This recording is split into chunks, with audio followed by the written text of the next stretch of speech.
And here we are, Charles Moscowitz. Thanks for joining me, everyone, Monday through Friday, 12 noon to 1 at all of the subscribing platforms. Great to be doing live radio again. It's kind of almost like the old days when I actually did the old-fashioned radio station, except now it's online, and I'm even able to take phone calls, and people can join in if they want to go to the link that's I'm promoting on the blog site.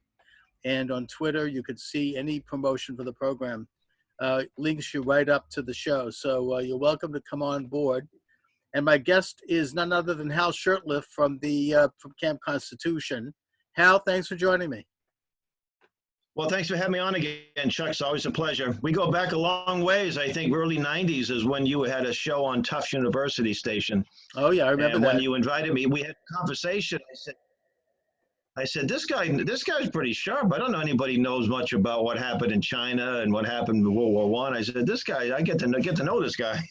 Well, I've always been kind of an armchair historian, and you also introduced me to a lot of interesting people back then, including the late, great Dr. Samuel Blumenfeld, who became a good friend of mine, and who he and I did many, many hours of excellent radio. I just wish he could see what's going on today, but he passed away in 2015, and of course, Jack McManus, was the director of the John Birch Society, and a bunch of other good people. So, it really introduced me to a lot of good thinkers, and broadened my thinking and my reach on so many issues. So I really appreciate that. And but Hal, here we are today. Still with the remnants of the coronavirus. I'm not recommending that anybody go running around and expose themselves. It is a disease, and it's a very bad one.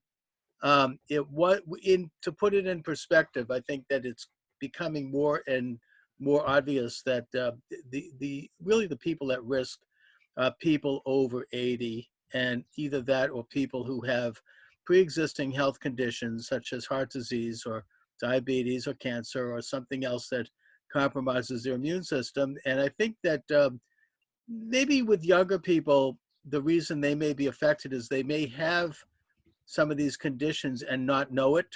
They're not getting proper medical attention. But either way, the majority of people who do get this virus either are asymptomatic or they just, kind of tough it through like any other virus for about a couple of weeks, and then they get better. I think that what I find strange right now is that it's very difficult, at least in Massachusetts and probably in other states, to come across real statistics about, how many cases are happening, how many hospitalizations are occurring, how many deaths are occurring, what is actually going on in terms of the contagion, because my sense is that the contagion, the real hot contagious period was mid-April, and at this point, it's pretty much over. Now, that's not to say that it's not happening, but I want to see the data on that, and I'd like to be able to get access to that in a very simple way on a daily basis, so we can really determine how much it's going on and how contagious it is. Now, Hal, do you know if there's any place where we can get that information? Well, I know if you go to the Center for Disease Control, you're going to get a set of some information. I think if you live in Massachusetts, you go to mass.gov, they'll give you some statistics. But you know the old saying that statistics don't lie, but liars use statistics. For example, you'll hear every hour on the hour, there's now 100,000 or 110,000 cases. That gives you the appearance that there's 100,000 people that are in the hospital sick with, no, a lot of people have got it and have been cured or have healed from it, and they're going on their lives. We have deaths. The number of deaths in Massachusetts, I think it was 5,000, 6,000, I can't get that number, but 60 to 70% of these deaths have been happening in nursing homes, especially, let me qualify that, highly regulated highly state-regulated nursing homes, including state-run nursing homes, the old soldiers' homes in Chelsea, and the one in Holyoke, Massachusetts, where they had heavy casualties. So, and I actually had a friend of mine who lives in Roxbury. His mom, who was a dear lady, she was in her 90s. She died in a nursing home. She got it, and she was dead in a day. So, Right. so yeah, the most vulnerable people, older people, are susceptible. People with bad immune systems tend to have it. You have pre-existing conditions. So those are the people that should be safeguarded. Healthy people should not be quarantined. We didn't do that during the Spanish influenza. And I had an uncle who died of it. He was a young boy. He would have been a genius had he was a genius had he survived. Who knows what he would have accomplished. He died of the Spanish influenza. And you know what? He didn't. My grandparents didn't blame the president, Wilson at the time, as people are trying to blame Trump for everything. And under 30 in Massachusetts, no one has died under the age of 30. And you see, I live right here in Boston. I'm on my front porch, and I'll see people walk by scared to death with their masks on, their families with masks on, little children riding. In some cases, people walking by themselves. And this ridiculous unconstitutional decree said if you can't social distance 6 feet, wear a mask. So you got people who don't need to wear a mask when they're walking by themselves or walking their dog or when they're driving. They're wearing masks. They're just petrified. And it's like you step out in the street, they'll cross the street, or you get away from you, which, hey, I don't care. If you're that worried about it, fine. So to me, it's overreach, and it's destroyed the economy. It's going to be hard for this economy to recover. It was a thriving economy, and it's been destroyed because of an overreach. And I've been involved in a number of these Reopen Massachusetts rallies. We did it with Jeff Cooner, talk show host. Couple of thousand people showed up. It was some of us had masks, some didn't, and nobody got sick. People take precautions. We're supposed to be adults, and interesting too, if you look at people ailments. Now, there was a study, I think it came out of Johns Hopkins University a couple of years ago, saying that up to 250,000 people die a year because of misdiagnosis, doctors misdiagnosing. That sounds pretty high to me. But even if it was half that, well, do you shut the economy down because of that? Every time for me, heart disease, cancer, people die, people get sick, but and now it's just like it's going to be they say the new normal. There's Orwellian terms, a new normal. We won't shake hands anymore. We won't. We have to go in one-way aisles down supermarkets. It's just, to me, it's ludicrous. I've never seen anything like it. And you talk about the fear factor. They tried this back. You remember the swine flu epidemic or pandemic back in 09 or 08? I do. They tried to scare people, but it didn't seem to take for some reason. And here in West Roxbury, they were saying, oh, we're going to have flu shots and at the school, and it's going to be a big mob, and it was going to go older people first and younger people. We're going to have police details. And only a handful of people showed up. They said, oh, good, it looks like people are catching on. They're not being panicked. This panic pornography that engaged in, and massive panic propaganda. The ship that had dispatched the Navy hospital ship to New York. I think another one in San Francisco. Yeah, I think they only had about 50 or 60 patients there. These field hospitals were basically overflowing, and it never came to it. Never happened. It probably cost hundreds of billions of dollars. I know that here in Boston, they set up the Heinz Convention Center. There was only about 100 people that showed up there, and most of those people were just homeless, and they were being kept there. So. But I think one of the scandals that could come out of this, and I hope it does, is that it's kind of a moral obligation for society to protect the most vulnerable, and in this case, that would be people in nursing homes. And yet, Massachusetts is being a little skittish about releasing the numbers of people who died in nursing homes, especially, as you point out, the state-run ones. And you have states like New York with Andrew Cuomo, and Pennsylvania and Michigan and California. It seems all the left-wing blue state governors who passed this very strange law and signed this executive order early on in the pandemic, like in March, which basically required that hospitals turn COVID-19 active patients into nursing homes, and that it was illegal for nursing homes to deny them. It was mandated. I mean, to me, that's like sending, a crazed machine gunner into, it's like you're basically saying we're going to infect this entire population. I mean, you're sending people who are most vulnerable in a situation where they're exposed. Now, I'd like to see an explanation for that. It's not necessary. That in Massachusetts, I think apparently they did not do this. We have in the state rents certain hotels, one in Revere, I believe, and one in Weymouth, where people who are in the hospital with an infectious disease who don't have a place to go are kept there, where they're cared for until they're better. So, here, at least in Massachusetts, we weren't that bad, but I think that these governors really should be held accountable, and we should not forget this.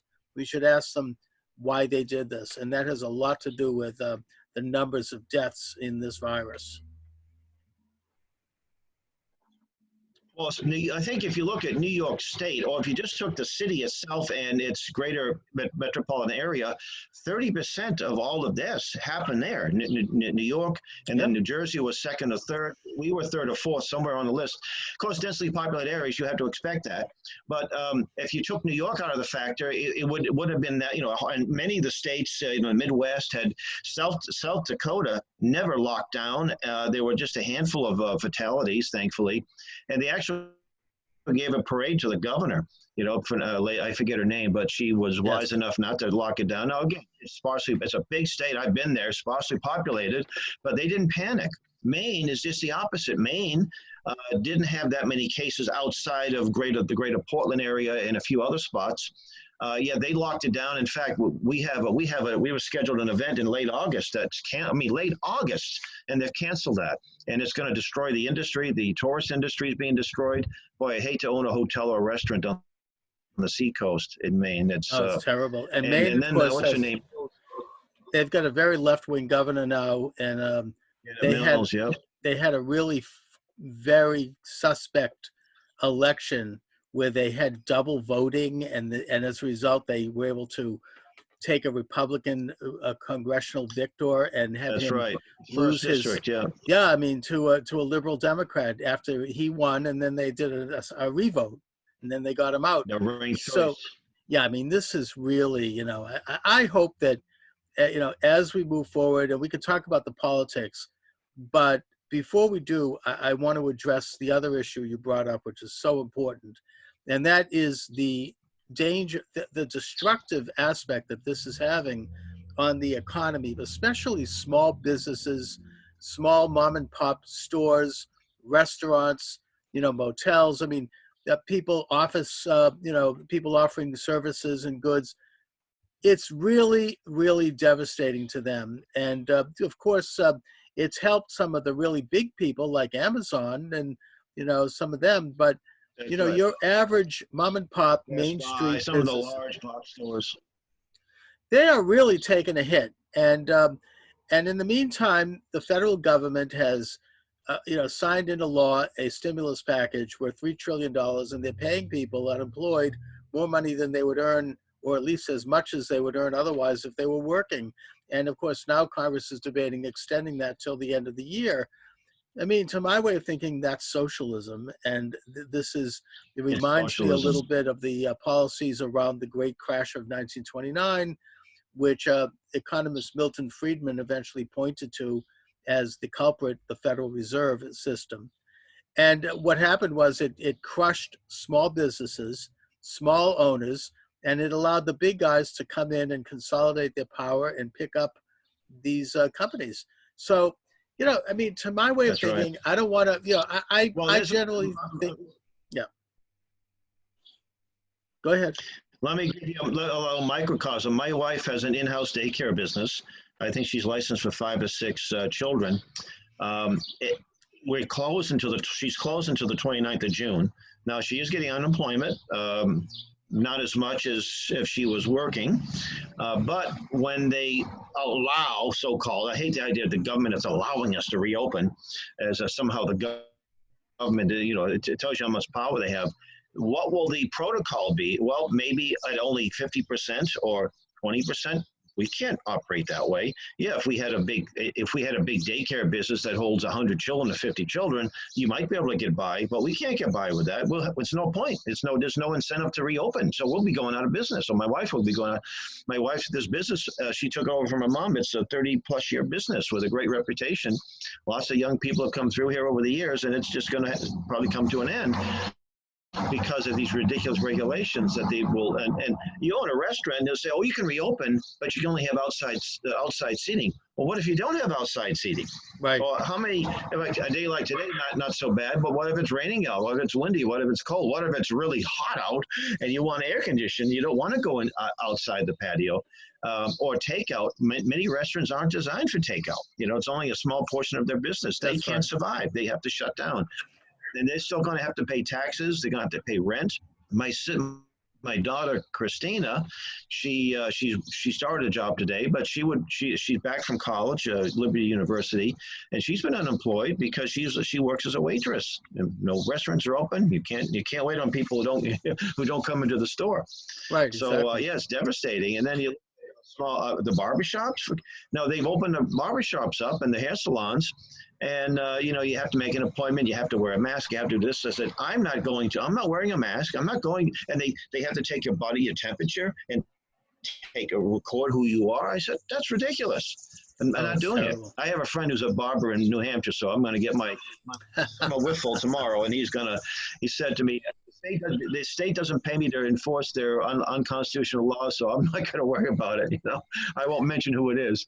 No, I understand. And I mean, to see, to have to wear the mask out in public, I think it's humiliating and it's unnecessary, it's subservient. It bothers me at so many levels. Again, if you think if you're worried about it, then wear a mask. That's fine. Right. But I haven't worn one. I tell you what I did. I went to the local post office, and I'm friendly with the clerks. I have an Amazon account, so they know my mom pretty well. And it was the first day of the mask mandate in Massachusetts. It wasn't until 7 weeks into the lockdown. And somebody said it's like trying to stop a pregnancy with a condom 2 months after the woman, your wife's pregnant. I said, well, you can't do that. So if the mask was important, why would you wait 7 weeks into the lockdown to say, oh, all the way, now you have to wear a mask? And I mean, look, there's all this irrational, we could go state to state and talk about some of these crazy irrational laws. I mean, in New York, you're allowed to go on the beach, but you can only walk on the dry sand, not the wet sand. You can't go in the water, or else de Blasio is going to send down troopers to pull you out. I mean, it's, a lot of these liberal governors have become drunk with the authoritarian power that this thing has given them. There's no question about that. Now, Hal, I want to ask Marty you. Walsh. Yeah, exactly. Walsh is one of the big ones. Look, as I said, we started out talking about my suspicion, which is that the contagion level has dropped considerably, that every day there are less and less cases, and that at this point, I would think, and I'm not a doctor, but I would think that it can be dealt with very locally.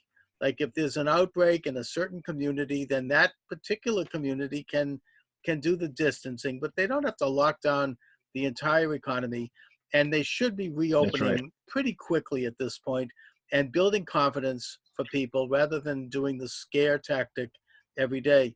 And, I wonder, if Eric Trump was right when he sent out that tweet that he was criticized for, but I think it was quite prescient in that he said that he thinks that the pandemic is going to go on and the lockdown until the day after the election.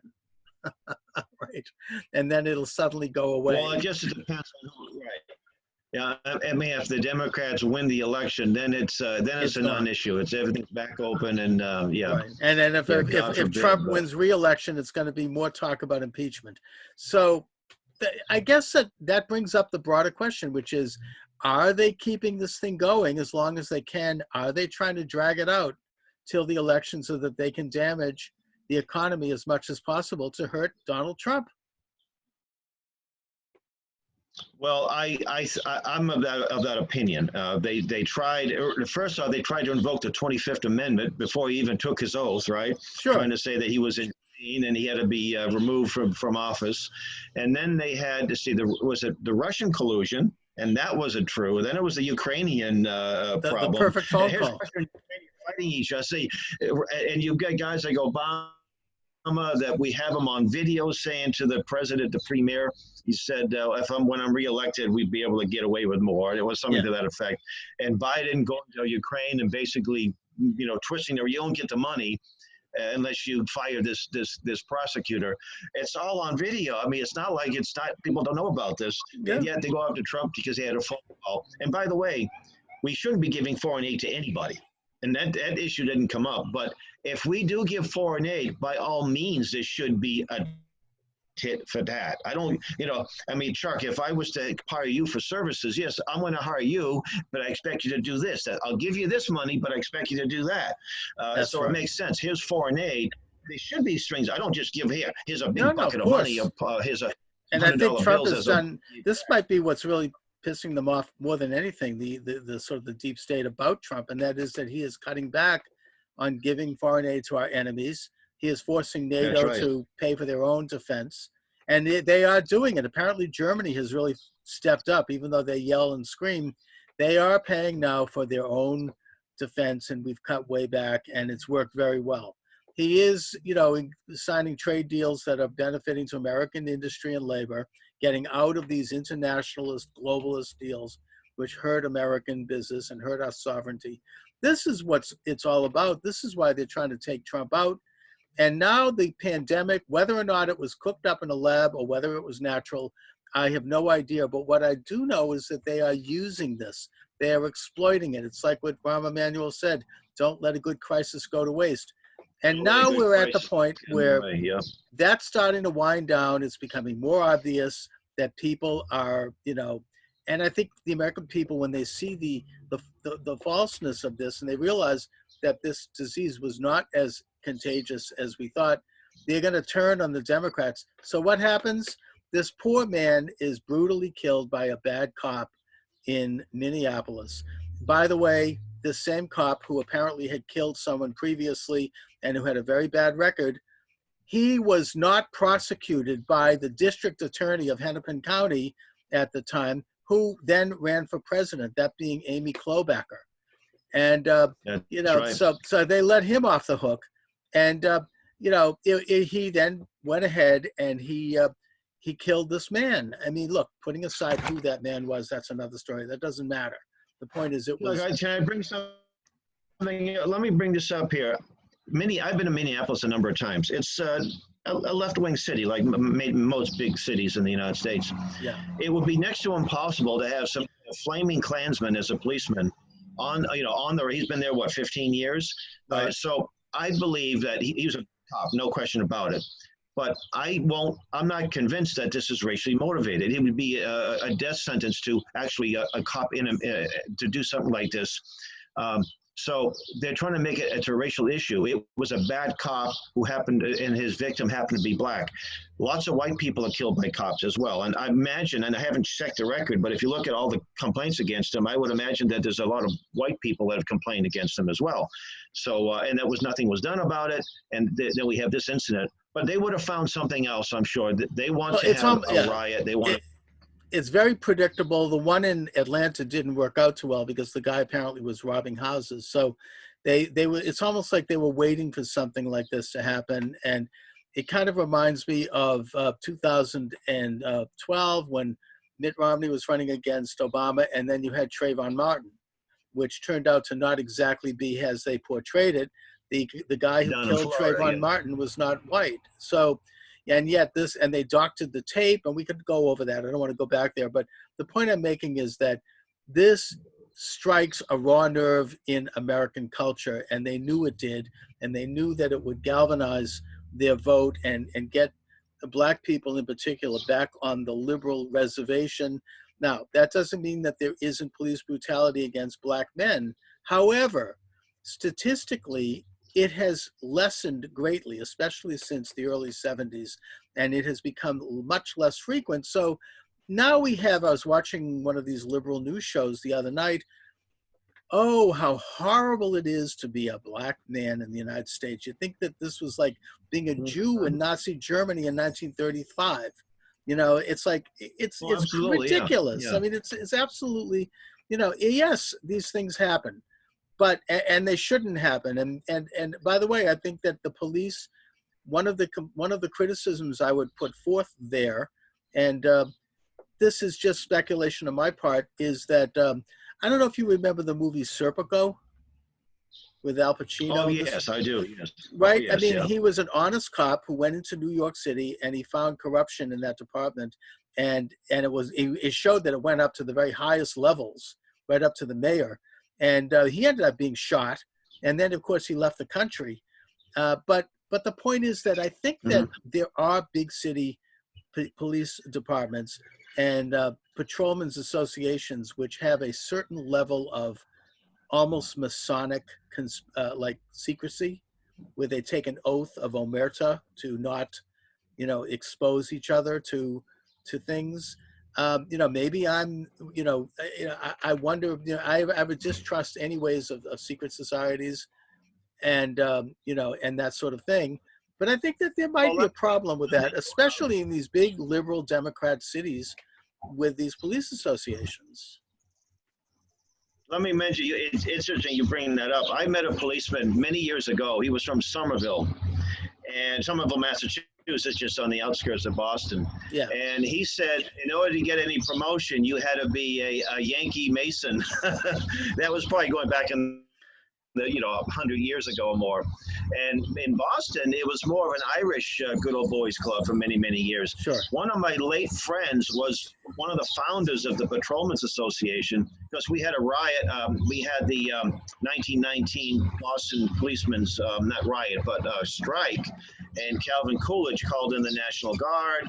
And they started a union, and the union was done away with. And of course, he said you should never, if you're defending the public, you don't have a right to strike. That's not the exact quote. And that Right. put Calvin Coolidge on the national stage and got him to the White House. But the Patrolmen's Association, and they're a very conservative group of people, by the way.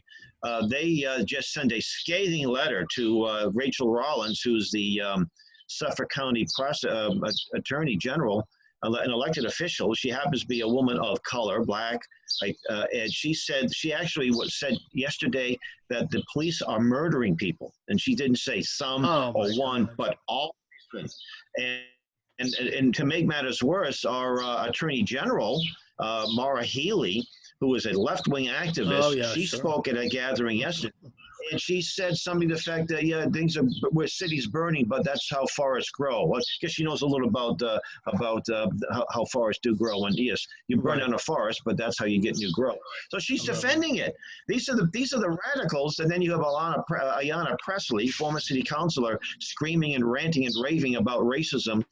You got elected in a district, yeah, they were mostly whites elected you, but it's still racism. The Boston police chief is black. Yeah, not to Ross. mention that I think Yeah, something these like poor- 40% of the police are black, and that. And by the way, Maura Healey, just to update people, right after the election, she set up a hotline to report a Trump supporter. Right, snitch on a Trump I'm telling you. supporter. Remember that? Oh yes, I'm telling you, she's just. Oh, And man. the sad thing is, people vote for these folks, and then when you need when there's a crisis, you know they're not going to be there when you need them. They're going to be on the other side. So it's definitely, look at Senator Warren. She's marching with the people in D.C. And yeah, a lot of these people are just, hey, it's something exciting. I've been locked up in the house for 3 months. I'm out in the street doing things. And when you have lots of people on the street, it doesn't take much to get a riot going. You don't need, all you need is a handful of people coming in there causing a violence, and this thing's escalate. And then of course, then you see the policemen will have to react. And it was interesting too, because being involved in the John Birch Society for many, many years, we learn a lot about how this stuff happens, and from the 60s. And it's Sure. always about getting people out in the street, and then having their agent provocateurs do things, firebomb, kill, Right, shoot throw someone, a few and then bombs. Mhm. and then they'll say, well, they overreact. And then what's the next step? More government, more laws. So what they're doing is they're actually making it excuse for martial law or for some dramatic changes in history. I had to dig this out. This is a communist plot against the free world press. This was a congressional record hearing at the Senate subcommittee hearing back in 1961, how a communist will go after, and this is mostly in Europe, and how the communists use their tactics. And we put this back in print, and it's on our Amazon account, and if anyone's interested, just get a hold of me through our website, and I'll be happy to make a small donation, get this off to you. But it shows you how the streets, how the communists use the pincer movement. It's really fascinating. So sometimes these dusty old pamphlets come back into vogue because of what's happening. The playbook hasn't changed a lot. Right. No, exactly. It's still out there. They use the same playbook. And let's make no mistake about it. These aren't free-thinking progressives that are doing this violence. These are the Antifa. They're a terrorist organization, indeed. In fact, they don't hide it. They're happy about it. No, look, the even the state of Minnesota, which is as liberal as you can get, I think the last Republican they voted for was Eisenhower, and Minneapolis, run by these left-wing governments. They have said that the 65 people that were arrested after looting the city and burning the downtown, all of them were from either out of state or out of the country. This is not local people. Who were they? I mean, are we going to ever find out specifically who these people were? What were their associations? You notice that they're burning black neighborhoods and destroying black businesses and killing black people. Yes. There's been 5 deaths already due to these riots, all of whom are black. You have this woman lawyer, apparently, in New York. She's a lawyer. She's an officer of the court. She threw a Molotov cocktail into a cop car with 4 police officers. It didn't go off. She's now being charged with 4 counts of attempted murder, and should be. And, you have these, elite, predominantly white, left-wing communist agitators coming in from the outside, probably on the payroll of George Soros. I mean, I think if they arrested George Soros, they could end this whole thing. Talk about subversion and sedition and the fomenting of criminality and violent communist revolution. That's what this is. This is a communist revolution. And you can now see manifestations of it all over the world. It's like 1848. That's right. The European. There was a great meme. It showed George Soros watching the news, eating popcorn. Sure. I'm getting my money's worth. Yeah. So, but here in Boston, I don't think we had a racist incident with the police. I can't remember the last time it was, some kind of unjustified shooting. Yet they went after the cops. They had a riot Sunday. And there were 54 people arrested. Now there's an online thing, Turtle Boy Sports, and they did a detailed. It's a little vulgar. The reporter uses, or the writer uses a lot of f-bombs, so it's just as a little caveat. But if you go to turtleboysports.org or .com, you'll find it. Most of the people, half of them were from the Boston area, Boston itself. Most of them were young. Almost all of them were young. 20s and 30s, and there were whites, blacks, and Hispanics. So it was a mix. It wasn't all blacks or all whites.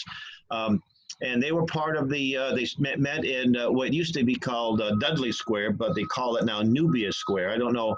They think that Governor Dudley was a racist from this. But they name it after a place in Africa that had slaves. So I don't know. It's just crazy. This cultural Marxism that's taking over. Oh, they're trying to totally wipe out the State House. But by the time they got to the State House, he said, let's go to downtown Boston. Let's loot some businesses and destroy some businesses. And 7 cops are hurt. Now, Monday, I live in the West Roxbury section, and they decided to have a vigil just about maybe a fourth of a mile from me, not even, maybe less than that, where the police station is. There's a rotary, a traffic circle, as other people call it. Right. And there was intel that Antifa was going to have a riot. They said, we're going to go out in the neighborhoods now, in the predominantly white neighborhoods, and take what's ours. So I've never seen this in my life, Chuck, but the CVS drugstore, which is a stone's throw from the house, was boarded up. And that was very troubling because they're saying that we can't be safe. We can't control what's happening. We're boarding up and we're bugging out, you see. In a way, I can't blame them. But the other hand, you know, the Hyde Park, the Boston I grew up in, they would have been sitting there with their rifles or shotguns saying, we're not going to let the looters prevail. But they decided, and boarding up a window with this plywood doesn't guarantee that they could easily rip that plywood off and take care of business. It's just, it's like wearing a face mask. It really doesn't work that much, you know. No, but there were businesses, they were the hardware store was boarded up, you know, and I thought, you know, guys, don't let these people control the streets. Yeah, we don't have to, but we did. I sent my wife and my daughters to an in-law's house about 10 miles south here. My son and I said, we're not, this is our house, this is our property. And we did take the Camp Constitution van. I figured they see that, they might try to destroy it. But we weren't looking for trouble, but we were lock and loaded. My son he's got a martial arts dummy. He put a face mask. I could just see you and your son sitting on the porch with your rifles, you know, waiting for them to come. Oh man, we were locked and loaded, and thankfully nothing happened. But it's just, we shouldn't live in an area. This is, you know, you pay your property tax, and this is a nice, quiet community. That we like it that way. You know, we don't want. No, you know, we got a couple of restaurants here, and it's just, you know, street. This is what people want. That's why you pay a little bit more, because you want that kind of thing. You know. No, I mean, I live in the Austin. A lot of people.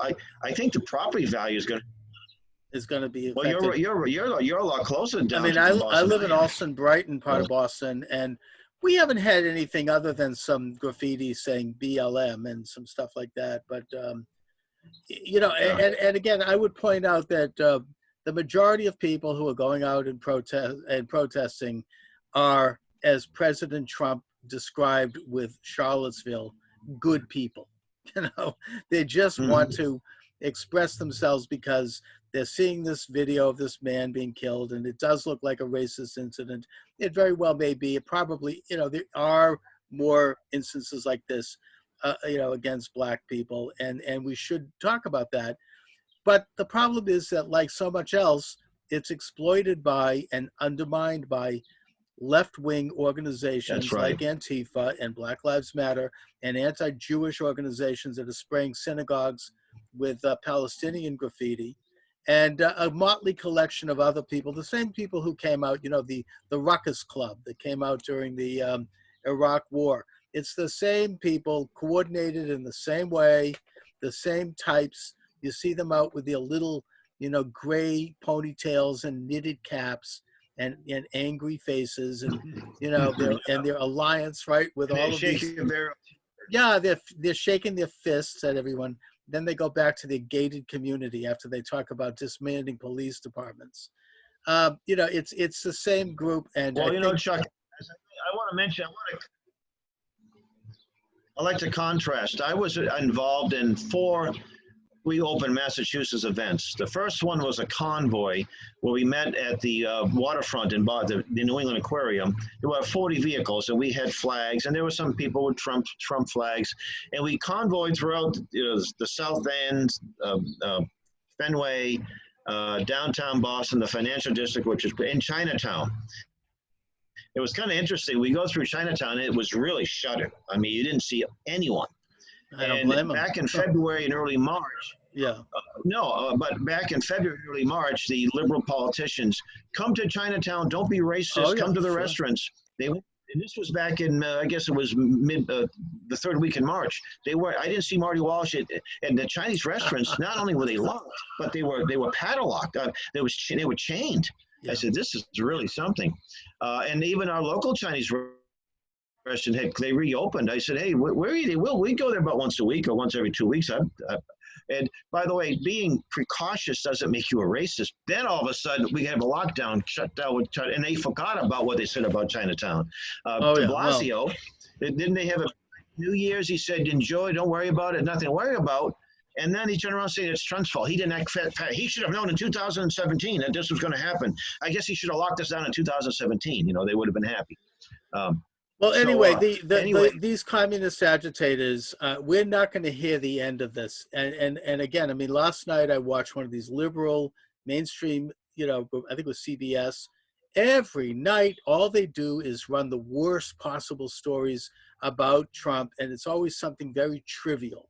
You know, he That's right. didn't, you Yeah. know, he ordered an extra scoop of ice cream at a state dinner. We have to hear a whole segment about this, right? Instead of, you know, never mind the fact that, you know, 50 people were killed in Afghanistan. Never mind, you know, that China is Right. cracking down on Hong Kong. Oh, no, no, no. They have to run, you know, really negative and usually concocted story.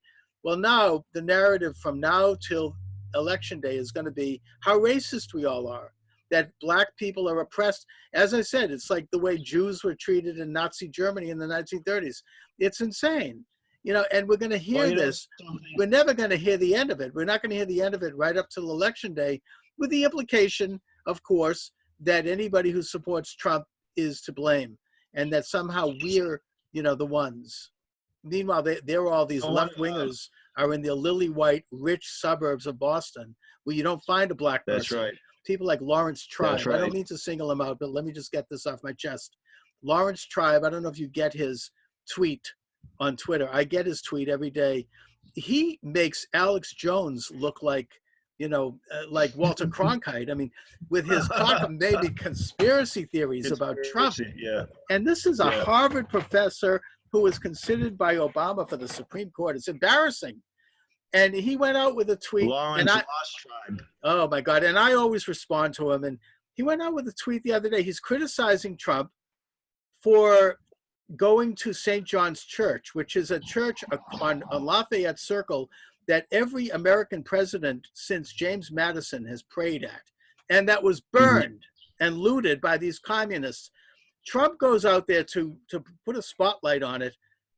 And Tribe is complaining, oh, you know, making this whole thing. So I sent him back a tweet saying, I'm sure you'd rather see that these people burn down the White House or anything just to make Trump look bad.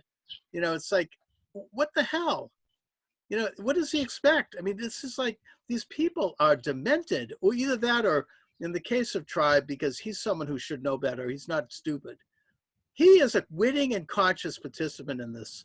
He is out there putting out this crap every single day, and people are, you know, he probably has a million followers reading this stuff and goose stepping around, and it is complete garbage. It is utterly inflammatory, conspiracy, you know, the worst. I mean, you know, I believe in conspiracies. I mean, I think that a lot of things are planned, but his stuff is trivia. You know, it's like, you know, it doesn't even add up. And between him and Rob Reiner, that fat Hollywood slob, and his obnoxious, you know, profanity-laced tweets, you know, fuck right? Trump and all this, he goes on and on. I mean, this guy is probably part of the pedophile rings in Hollywood, and he's there, you know, wagging his fat finger at Trump. I mean, these people are crazy. Anyway, thanks. Well, what's interesting too is the filthy language that's become mainstream now. The mayor of Chicago saying, you know, she didn't say the words, but you obviously you know what. Yeah. Now, could you imagine a conservative mayor in a big city, if there's such thing, saying that about Obama? Could you imagine what would happen? Instead of being nominated for the Profiles in Courage Award that she'll probably get. And by the way, she also, there was a church, almost a black church in south side of Chicago that kept open. She sent her police out to basically shut them down. And I forget the legal term, but they issued something which actually gives them the right, I think it's illegal, but allegedly gives them the power to actually confiscate the church and potentially bulldoze it down. I forget what the term was. Can you imagine if that was a white conservative mayor for shutting down a black church? It would have been national news. People would be all, but not even a yawn. It's just like this poor black retired policeman, 77 years of age in St. Louis. He was going into a pawn shop. He was just probably acting instinctively after being a policeman for I don't know how many years, and he was gut shot. And is this what it's all about? This man lost his life trying to preserve peace. by people who are allegedly all upset about what happened. And I want to mention, Chuck, that again, I mentioned earlier that I was involved in some various rallies. One of them was almost up to 3,000 people, conservative people, and the narrative was white supremacists, white supremacists. Now, there weren't any Antifa because we had a good contingent of bikers for Trump. Somehow when the bikers for Trump show up, the Antifa stay home. Now, I know that since it's getting warmer out, and the basements now are humid, so a lot of the Antifa people are coming out of these basements and causing mischief. Well, there was another rally this past Saturday, at the State House, not as well attended, and there were about 50 counter-protesters. They were members of the Revolutionary Communist Party. I mean, they didn't hide their colors. Again, there was no violence, although they tried to provoke us by coming over on our side, and we were able to surround them. I had my son, who's martial arts trained. He was there to keep the peace.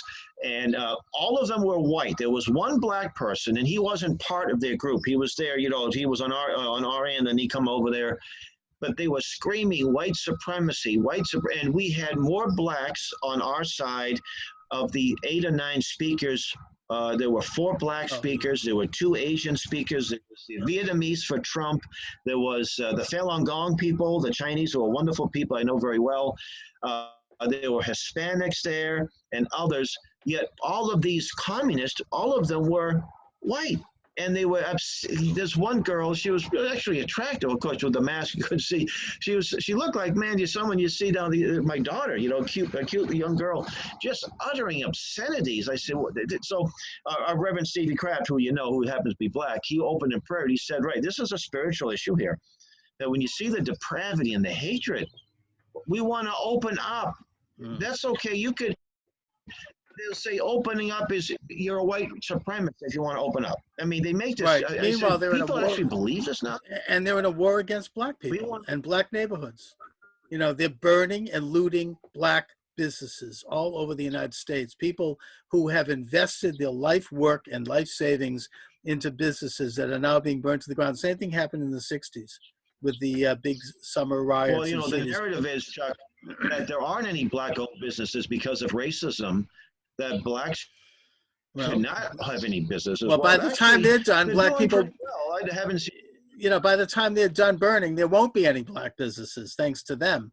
And That's right. They're going to burn. I mean, we should remember, in 1967, these communist agitators destroyed whole cities that never recovered, like Detroit and Newark, New Jersey. I mean, these were predominantly African American and minority cities.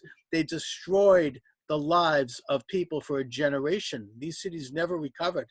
I don't think that's going to happen again, because I understand New Jersey was another one. Yeah, you have now black people going out and defending their property and defending their businesses and moving people out. So I think it's going to stop because of that.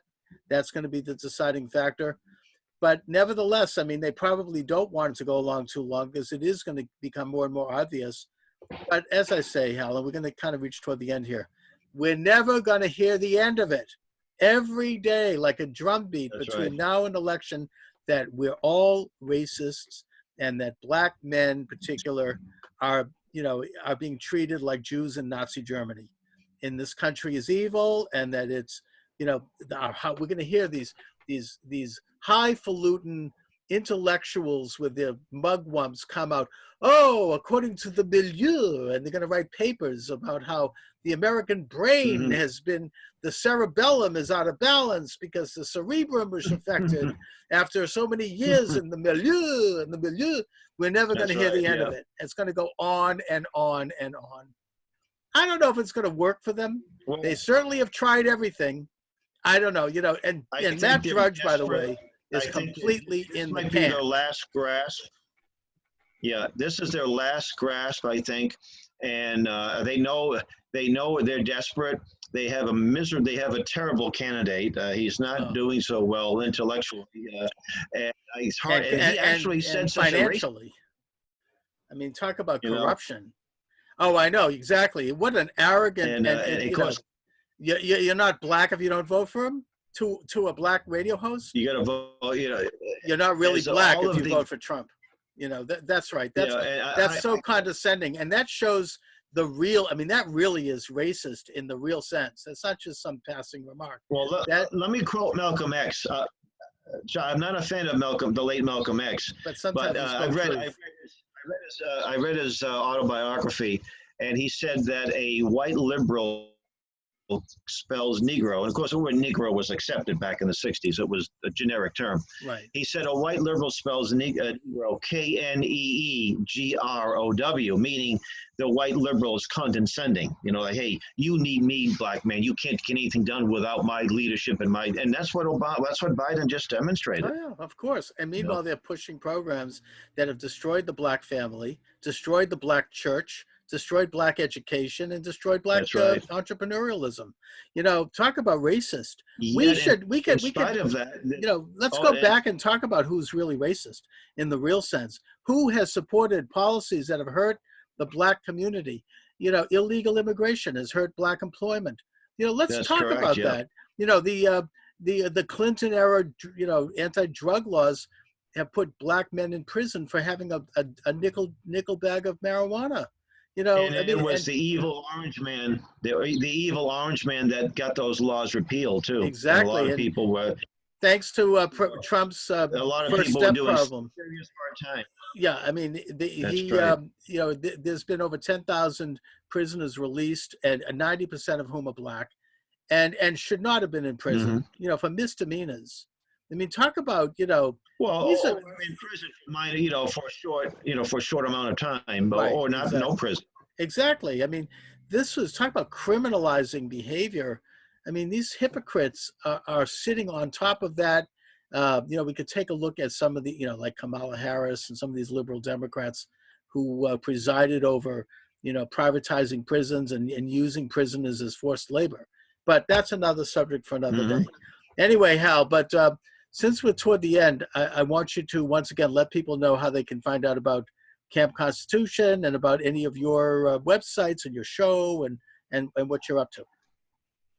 Okay, well, we are holding our annual family camp. I'll have the little promotional pamphlet here, July 19th to the 24th at the Singing Hills Christian Camp in northern New Hampshire, about an hour north of Concord. Beautiful location, and we have enrollment is now open, and we have some great instructors. We have Alex Newman, whom you know.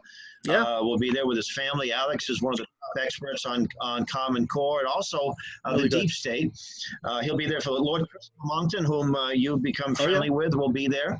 And if you can't come out, we'll bring the Lord to you. How's that? We get a chance to meet him in person. In my case, that might be a little tricky right now. And we have, okay, well, but we have some great fun. We campfire every night. We have swimming and hiking and basketball tournaments and even some martial arts demonstrations too. So it's a great time.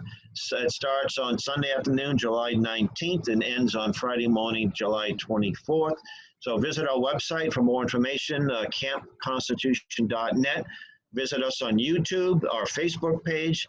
Help us on Amazon. We got the great Amazon account, and we have our own bookstore too. And I'm all out of these T-shirts. So I got 2 left in small, I should say. Right on. Joe McCarthy, miss me. I told you so. So as well, you did. He's like a prophet. All right, Hal Shurtleff, and I shall return, God willing, tomorrow at 12 noon Eastern Standard Time. Charles Moscowitz, thanks for joining me, everyone. Have a great afternoon.